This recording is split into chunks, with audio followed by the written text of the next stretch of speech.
Nito, puro daw kambugan. Ang linaw nung ano, yung awit 82, versikulo 1. Ayan o, nilabas ni Biorista. Oh. Ang Diyos ay tumatayo sa kapisanan din. Ano, tama ba yon? Siya'y humahatol sa gitna ng mga Diyos. Ayan. Hmm. Alam nyo mga kapatid, tama talaga eh. Kailangang umabot kayo sa kondisyon na katulad ng Diyos para Hindi pwede lumapat yun. kayo. Hindi pwede sa akin yun. Para lumapat. At ika, may Malabo. minuto pala ako. Sasamantalahin ko na ito. Oh, May minuto eh. minuto ba? Ayun, no? Oh, Nihil, sasamantalahin ko muna kasi nawala. Oo, Nawala oh, yung minuto. wala. Wala eh. Open Kanina pa lang. meron. Sa akin bro eh, hindi. Napaka... Ayun, meron na Nihil. Nihil, sasamantalahin ko muna, no? So, doon ako sa sa topic natin. Kasi tama eh. Ang mga banal lumalapat sa Diyos na banal. So, ang Diyos na banal, lalapat siya sa mga banal. Ganon din yon. Kung ikaw ay materialis ng Diyos, na katulad ng Diyos, lalapat ka sa Diyos. Kasi hindi pwedeng hindi kayo magkaugma. Di ba? Hindi pwedeng hindi kayo magkasuhato. O, di ba? Banal sa banal, sinner sa sinner. Kasi sabi sa Book of Revelation, let the filthy, filthy steal. Let the holy, holy steal. Yan ang sinasabi dun eh. So ang Diyos, saan ba siya bababa? Saan ba siya makikisama? Saan niya ba gustong manahan?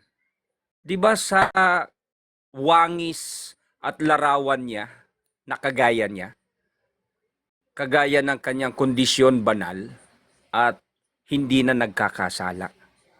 Yun talaga ang malinaw diyan eh. No? Yun talaga ang malinaw diyan. Kaya kung ang Diyos ay nandito ngayon, tiyak mag-a-accompany siya, sasama siya doon talaga sa mga taong banal na ang kanilang stand at kalagayan ay katulad niya. No? Katulad niya. Hindi na nagkakasala, banal. Hindi na nag-iimbot sa sanlibutan. Ba? Hindi, wala na sila sa mga ganong kalagayan. So yun talaga ni Hill. Kaya nga, iniikayat natin si Jordex na, Jordex, tandaan natin, ang Diyos ay hindi siya liko. Ang Diyos ay matuwid, ang Diyos ay banal, hahanapin niya yung iglesyang banal na katulad niya. Kaya nga yung iglesia ni Lolo Jose, talagang sa kangkungan pupulutin yung iglesia ni Lolo Jose Joselito eh. Bakit ka mo? Nagkakasala pa sila. Paanong lalapat sila sa ulo? Ang materialis nila nagkakasala, samantalang si Kristo hindi naman nagkakasala. Paano maglalapat yung dalawang yon? 'Di ba? Tubig at langis, kahit pagsabahin mo, hindi sila naghahalo. 'Di ba? Ganun daw yun eh. Kaya kailangan talaga magkapareho. No, kaya Jordex, dapat tindigan mo na ang CCC 460 na ikaw ay Diyos na ngayon para lumapat ka na.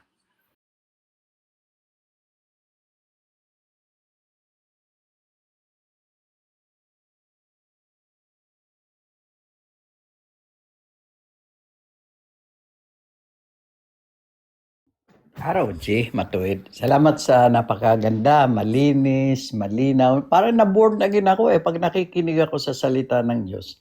Nakakabuhay ba ulit? Yan ang buhay na walang hanggan. Kaya kung kayo man ay nagkakasala, kayo ay patatawarin. Kung kayo ay ipapanalangin namin. Unang 1:5:16. Kasi totoo namang nagkakasala pa kayo kasi nasa laman kayo. Gustong sabihin, ang kasalanan nananahan sa laman. Kaya wag niyong sisihin na kayo ay katawang tao, na kayo'y nagkakasala.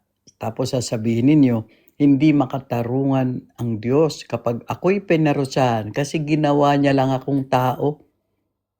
Yan ang katuwiran ninyo, sabi ni Pablo sa Roma 3. Hindi makatarungang parusahan kami kung kami nagsisinungaling, sapagkat sa aming pagsisinungaling, pinatutunayan lamang namin na si Jesucristo lang, ang Diyos lamang hindi nagsisinungaling. Sabi ni Pablo, pinagalitan ng mga pastor ng born again. Kasi sabi ni Brother Grace kanina, kahit anong laki raw ng kasalanan, mas malaki raw ang biyaya. Kaya bakit walang umaakyat ditong sword flesh? Bakit? Kasi dito mahayag mahuhubaran sila. Kahit daw anong laki ng kasalanan, magkasala lang daw magkasala, may biyaya naman. Aral ng ahas yan. Kahit anya kayo lumabag sa utos ng Diyos. Hindi naman kayo papatay ng Diyos, pero ang Diyos ay pumapatay. Ang Diyos na nasa amin ay pumapatay ng kasalanan. Kaya, Jordex, kung ikaw ay nagkakasala pa, kami ang mga ngatuwiran sa iyo, wag ikaw. Itikom mo ang bibig mo, tawagin mo naman ako. Ano ang problema? Walang kasalanan si Buwerista, walang kasalanan si Jordex, dahil kami ang namamagitan. Si Jesucristo ang nagbayad ng kanyang dugo. Kaya anumang sabihin ninyo sa harapan ng hukuman, pananagutan ninyo. Anything you say will be taken against you. May right kayo sa attorney. Huwag kayong mga ngatuwiran sa sarili. Si Kristo ang hayaan ninyong mga tuwiran. Hindi kayo. Kaya nga may abogado. Kami ang abogado ninyo. Kami ang tagapagsalita ni Kristo ngayon. Kami ang namamagitan sa inyo para hindi kayo.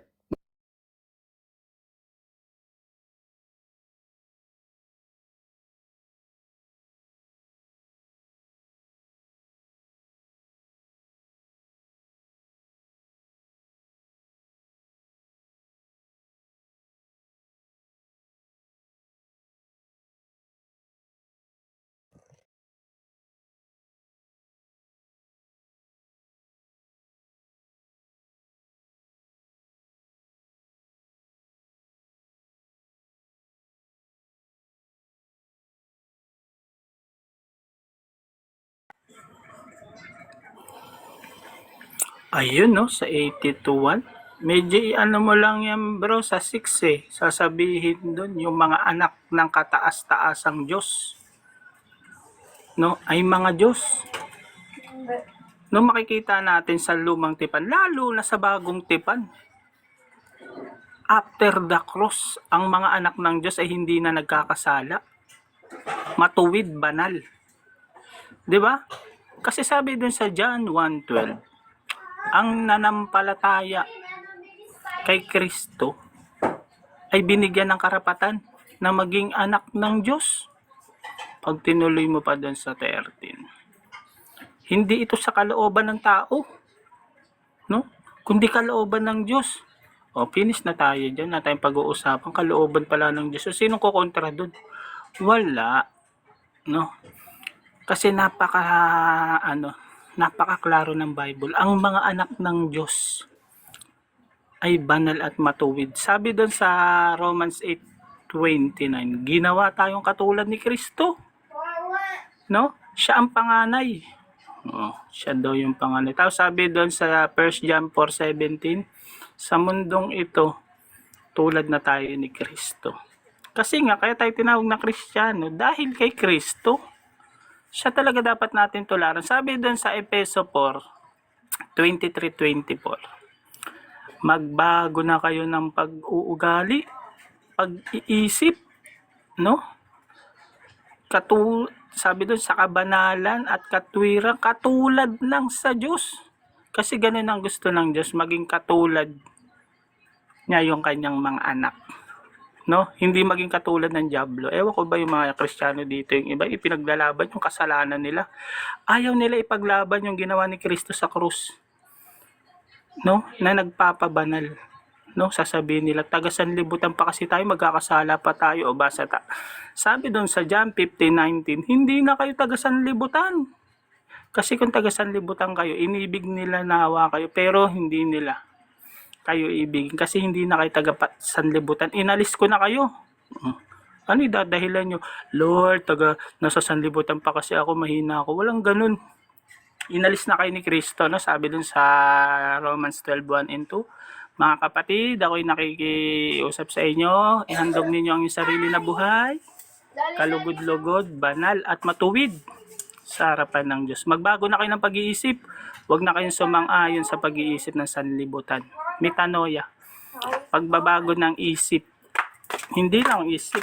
May kasama din sa pamumuhay. Yun lang. Salamat mga kapatid.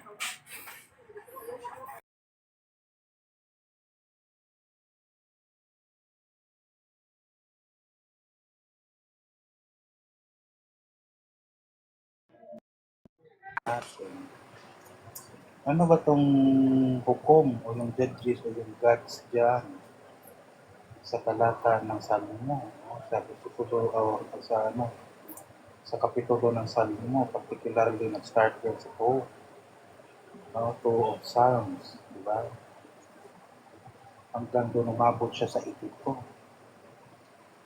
Alamin natin kasi itong Salmo, pumapatungkol ito sa kaharian ni David. Ibig sabihin, Davidic Kingdom. Ilan ba yung nasasakupan ni David? 12,000. Ibig sabihin, yung mga judges na tinatawag na Diyos sa ibang translation ay tumutukoy sa 12 leader ng tribo. So ngayon, ang leader ng tribo, tinatawag siyang Diyos kasi hukom. Okay? Kaya pala tinawag na Diyos kasi hukom. Ngayon, ang mga hukom ay may nakatayong isa pang pinakahukom. Ganun intindihin ng talata, no? Sa Biblia. Hindi yung interpretation ng ayon sa hulog lang ng inyong mga unawa. Kasi yung 12 na tribo na yan, yung mga leadership nila, yan yung tinatawag nating mga judges. Yan yung Shofetim. Ibig sabihin, Shofetim, judges. Hindi siya gods o yung tinatawag nating Elohim. Okay? Sana may natutunan kayo. Dito pa rin yan ninyo maririnig sa aral ng Katolisismo. At kung kayo man ay gustong matuto, magparehistro na kayo sa ating fellowship. Diyos Uday Fellowship, okay? At yung mga gustong lumipat na nasa ROG, magsilipat na kayo dito at masipsip ninyo yung mga knowledge ng mga Katoliko na nagsiambagan dito sa TikTok para kami ay natuto ng mabilisan, okay? Kung gusto niyo nang matuto ng mabilisan, mag-Diyos Uday Fellowship kayo at tuturuan namin kayo kasi in communion kami sa Bishop of Rome and all the tinatawag natin fellowship na dito sa TikTok ay magkatropa kaming lahat. Wala kaming kalaban, no? So kung gusto niyo matuto, ayon sa mga Biblia, ayon sa interpretation o exegesis ng Biblia, dito na kayo sa Roman Catholic, particularly sa Diyos Uday Fellowship ni Joe Dix at ni Uncle Ruel. Okay? Natuwa si Ruel. Ulitin ko, Shofetim. Ibig sabihin, judges, hindi gods.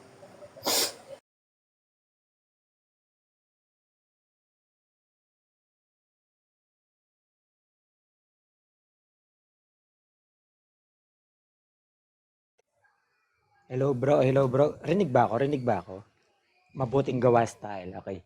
Basahin natin. Awit 82:1. Ang Diyos ay tumatayo sa kapisanan ng mga Diyos. So, ang tinutukoy dyan ng mga Diyos ayon sa tunay na simbahan na tatag ng Panginoong Kristo, ang mga Diyos na tinutukoy dyan ay bilang hukom at mga pinuno. Sa Hebrewong teksto kasi, ang salitang ginamit dyan ay Elohim, na maaring tumutukoy sa mga kinatawan ng Diyos, hukom nga. So, mga hukom yan o makapangyarihang nilalang. Sa konteksto ng awit, kasi kung tutuloy mo sa 2 hanggang 7, malinaw, tinutukoy ay mga hukom na hindi makatarungan. Mga taong mamamatay. Kaya sa 7, mababasa mo dyan, mamatay kayong gaya ng tao. So, tao yung tinutukoy dyan ng mga Diyos, yung mga hukom yun. Bakit tinawag sila ng mga Diyos, yung mga tao na yun? Dahil sila itinalaga na upang humatol sa ngalan ng Diyos. Yan, may mga delegadong otoridad sa kanyang kautusan. Katulad ng mababasa natin sa Exodo 21:6 at sa Exodo 22:8 hanggang 9, kung saan ang Elohim ay tumutukoy sa hukuman o hukom. Ginamit mismo ng Panginoong Sus yung awit 82 sa John 10:34 hanggang 36.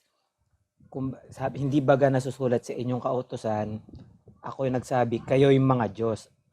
Ayon sa paliwanag ng simbahan na totoong tinatag ng Panginoong Kristo, ipinapakita ni Jesus kung ang mga taong tumanggap ng salita ng Diyos ay tinatawag na Diyos, lalong makatwira na siya'y tawagin tunay na anak ng Diyos dahil siya'y anak ng Diyos. Pwede siyang tawagin na Diyos talaga. So, ang awit 82:1, tumutukoy yung mga Diyos dyan doon sa mga hukom na nabigyan ng otoridad. Mga tao sila. Hindi sila yung Diyos na creator, makapangyarihan sa lahat. Mga hukom yan. Kaya lang naman may nagkiklaim niya na sila daw yung Diyos. Kakapanood ng commercial yan na nasisinungalingan sila. Kasi ang toothpaste, pinapakita ang ngipin. Ang shampoo, pinapakita ang buhok. Nagagalit sila kasi nga, pag napkin ng commercial, walang pinapakita. Kaya kiniklaim nila na sila yung Diyos doon. Pero kung seseryosohin mo naman yung talata, walang halong kalokohan. Ang tinutukoy dyan ay mga hukom. At yan ang paliwanag ng tunay na iglesia na tatag ng Panginoong Hesus na nagsimula ng 2,000 years at existed pa rin ngayon sa buong mundo. Dahil mababasa mo sa Roma 1:8, binabati ko kayo sapagkat ang inyong pananampalataya ay kilala sa buong mundo. Yan.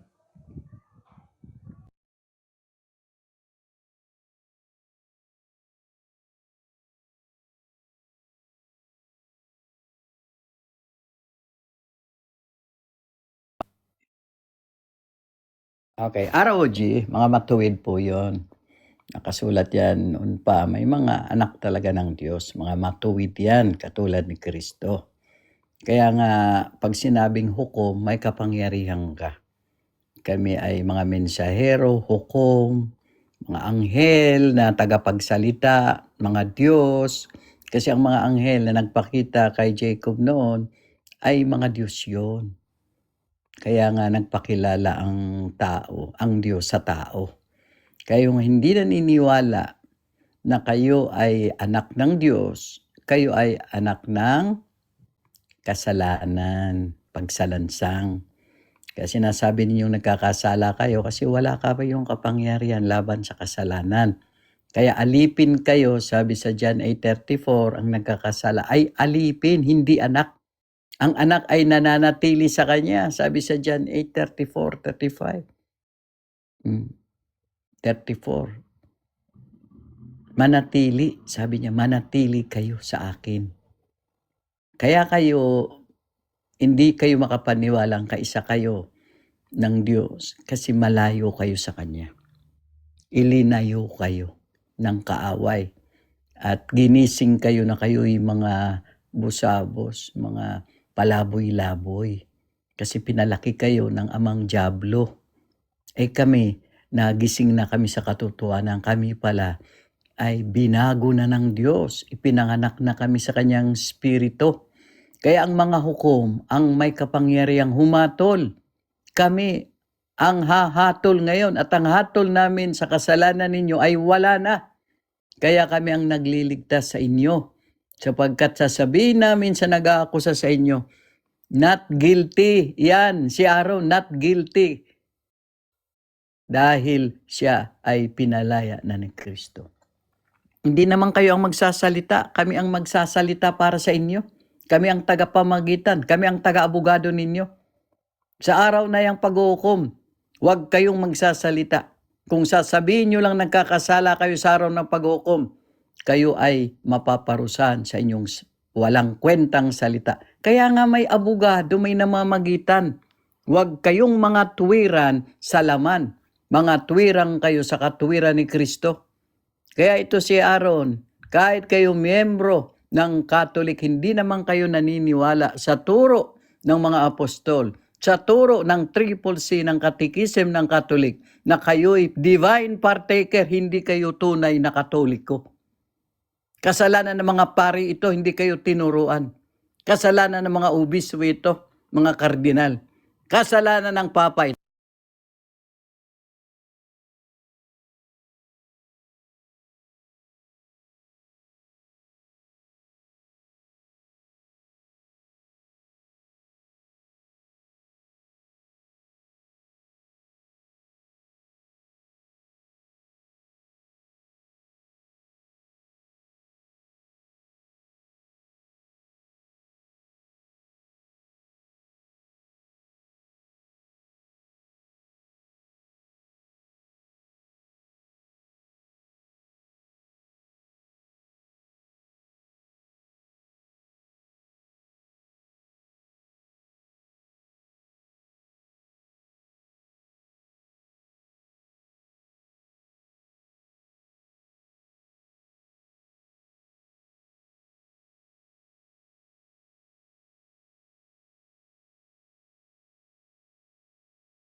Ayan, magandang gabi sa lahat, no? Doon tayo sa 1 Gs 34-35. Alam ko ang istorya nito, nagsimula sa 30 eh. Nakalagay dito sa 1 Gs 30, ako at ang kamay isa.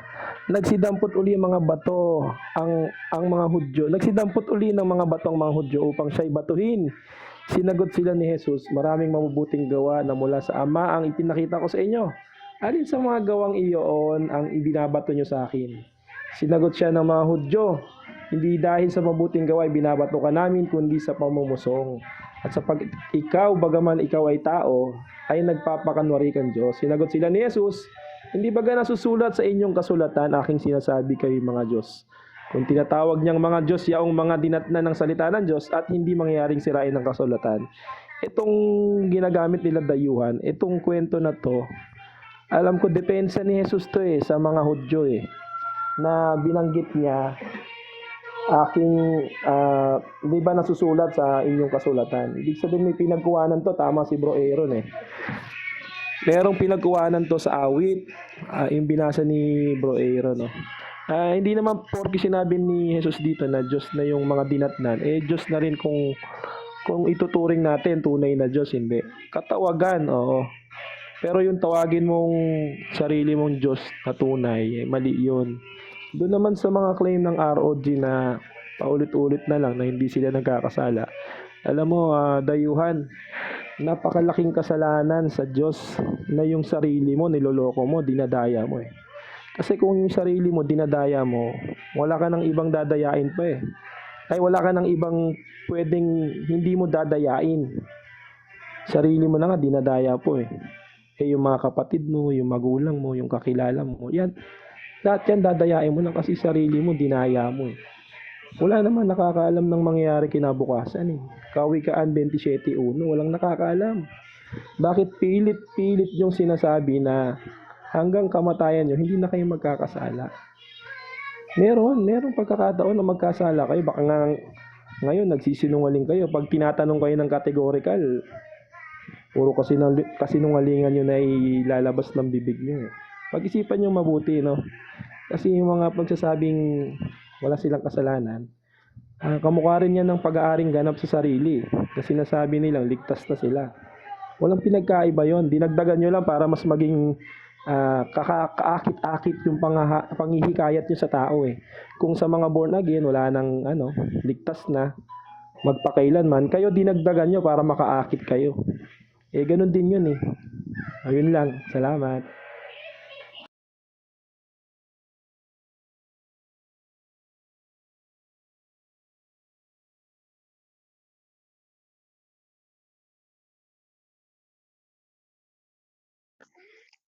Anyway, mga bro, kumakain pa lang ako, no? Pero, mag-share pa rin ako. Itong mga ganyan mga claims, mabigat yan, napakabigat yan na responsibilidad. Ang pagsasabi nating Diyos tayo, bagaman may mga patunay kayo, may mga binabasa kayong mga verses, hindi yan nanganguluhugan na ganun. No? Halimbawa, pwede tayong maging Diyos. Ang ibig lang sabihin niyan, pwede tayong maging mabuti. Hindi katulad niya na maging kapareho niya. Walang ganun. No? Sabi nga, ginawa nga tayo sa kanyang wangis. So, anong ibig sabihin ng wangis na yan? Kamukha. Wala namang mukha ang Diyos. Ang ibig lang sabihin yan, mga brother, yung kanyang katangian, yung pagiging mabuti, maawain, mapagpatawad, yan yung mga katangian, the image of God, sinasabi.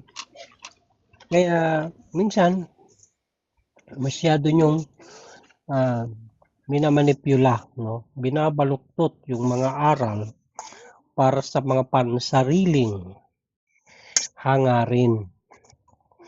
Katakot yun. Sipin nyo ako, di ba religion ko sa inyo? Pero kailan nyo ako narinig na nagsabing ako lang yung mahal ng Diyos, ako lang maliligtas? Hindi.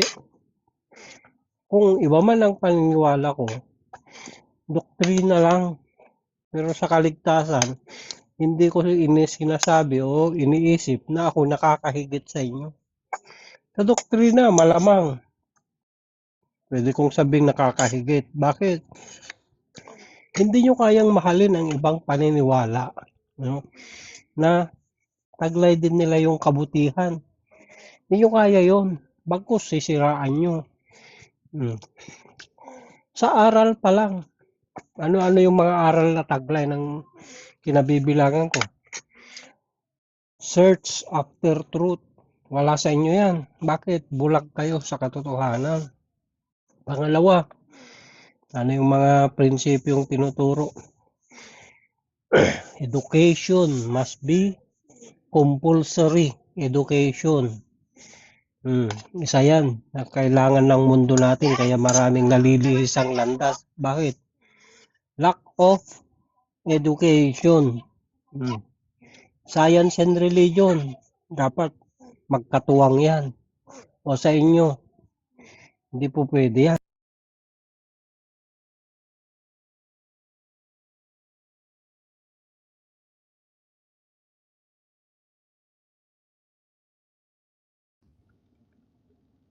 Nadamay na naman ako rito. Ayan. Natawa ako doon sinabi ni Jordex, bago pala yun. Diyos ko die fellowship. Magandang gawan ng kanta or jingle. Diyos ko die. May libre kang toothpaste. Ayan. Ako wala akong masasabi dyan, no? Ang kanya-kanyang trip yan. Kanya-kanyang belief. Kanya-kanyang motibo. Kanya-kanyang perspective. Tanging hahatulan sa atin sa panahon darating yung Diyos. Magkikita-kita sa final, pero ang tanong, nandun pa ba yung ating mga consciousness during that event? You know, the big question is, no? So, may sinasangayunan ako sa mga sinabi ng iba. Hindi naman ako di sinasangayunan. Kasi, sabi nga walang religion na makapagliligtas sa inyo, sa atin. Ahatulan ka ayon sa iyong gawa. So, Diyos pa rin ang hahatol at the end of the day. Kaya doon na lang malalaman kung ikaw ay pinalad o hindi. Yun lang yan So, regarding naman dyan sa talata na yan, tumutukoy nga yan sa mga hari, sa mga pamunuan, sa mga judge. Kasi isipin din natin na during those times, kahit ordinaryong tao yung lang, no? Basta ikaw ay isang maharlika o mayaman, yung mismong o kaya meron ka lang kakayanan bumili ng alipin, ang tawag sa'yo ng alipin mo, Panginoon. Di ba, Lord? It represent na yung ano mo ba, yung authority. Yun yung nakikita ko doon na isa sa mga kahulugan. Ngayon, sa mga judges, sa mga sinasabi na may kapangyarihan, at sa panahon natin yun, it's their belief. O paano nila naunawaan yung kanilang binasa. Kung i-claim ba nila yun, masama ba? Yun ang question doon. Kung sa ganung paraan ba, lubos yung kanilang pananampalataya sa ganong aspeto. Malamang yun ang kanilang paninindigan. Same thing din sa other denomination. Pero lahat na naman yan. Ano ba religion sa Pilipinas? Christianity and Muslim. Yun lang yung majority doon eh. Kaso nagka-faction sa iba't ibang denominasyon. Time.